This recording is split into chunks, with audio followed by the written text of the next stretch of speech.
Morena police line के दो सशस्त्रागारों से 3 महीने पहले हुए 268 कारतूस और एक राइफल चोरी मामले में पुलिस को सफलता मिल गई है। बता दें कि पुलिस ने 5 आरोपियों को दबोचा है, जिनसे 198 कारतूस एवं चोरी गई निजी राइफल भी है।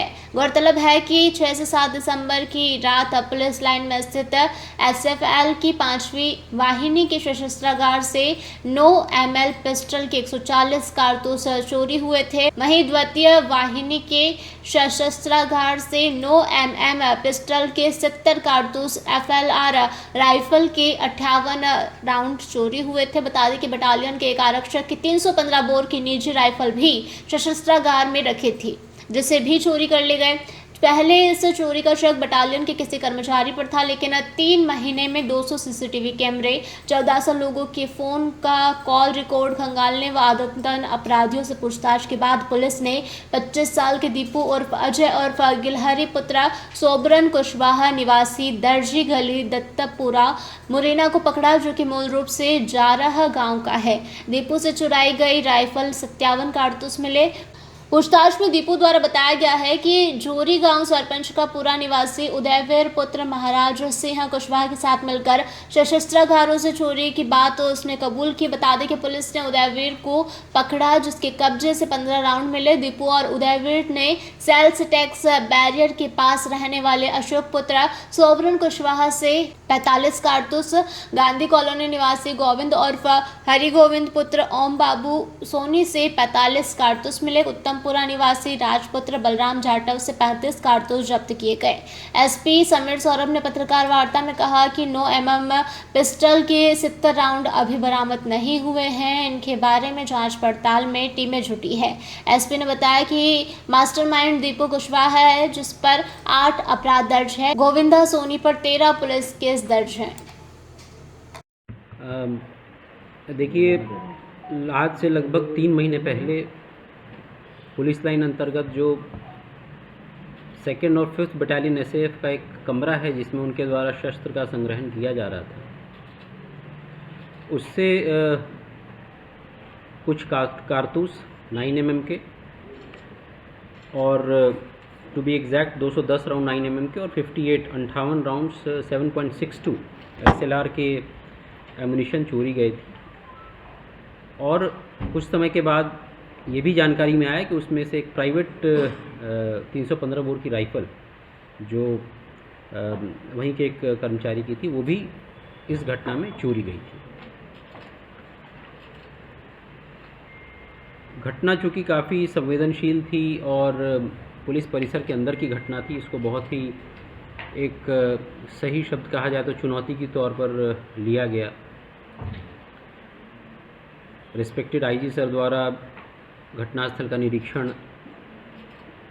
और डीआईजी सर के नेतृत्व में एक ज़िला स्तरीय टीम का गठन किया गया, जिसको एडिशनल एसपी गोपाल धाकड़ लीड कर रहे थे।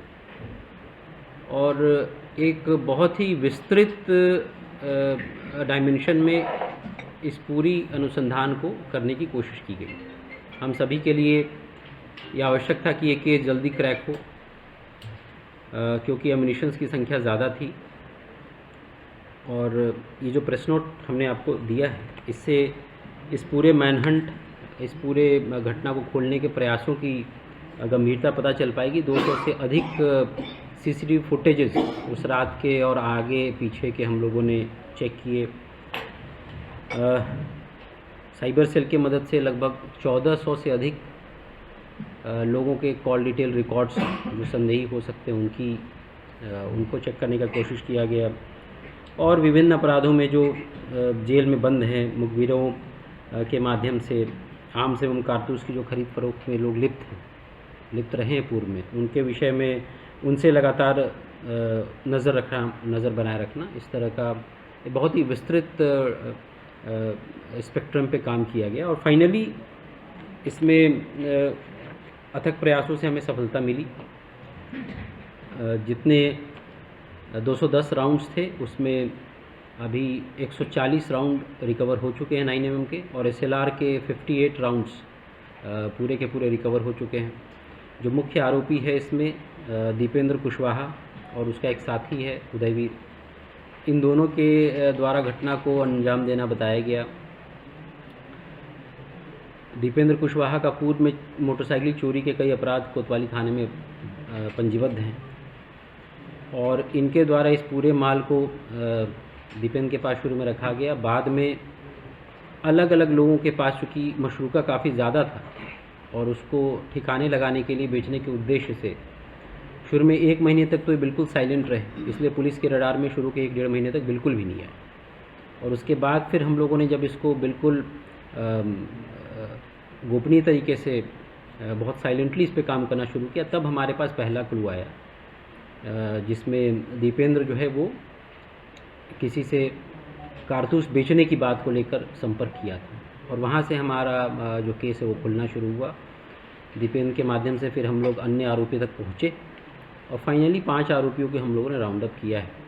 बड़ी मात्रा में इसमें कारतूस जो चोरी गए थे वो बरामद हुए और जो प्राइवेट सिविल राइफल थी 315 बोल की, वो भी हम लोगों ने दीपेंद्र से बरामद की। इस पूरे जो 3 महीने का प्रयास था, कुछ चीज़ें शुरू में हम लोग हमारा प्रयास शुरू में दिख रहा था, पर उसके बाद लगभग 1.5 महीने बहुत साइलेंटली काम हुआ है इस पे, ताकि अगर कहीं पे आरोपियों द्वारा इस खेप को बेचने की कोशिश की जाए तो हमारे पास उसकी जानकारी मिले।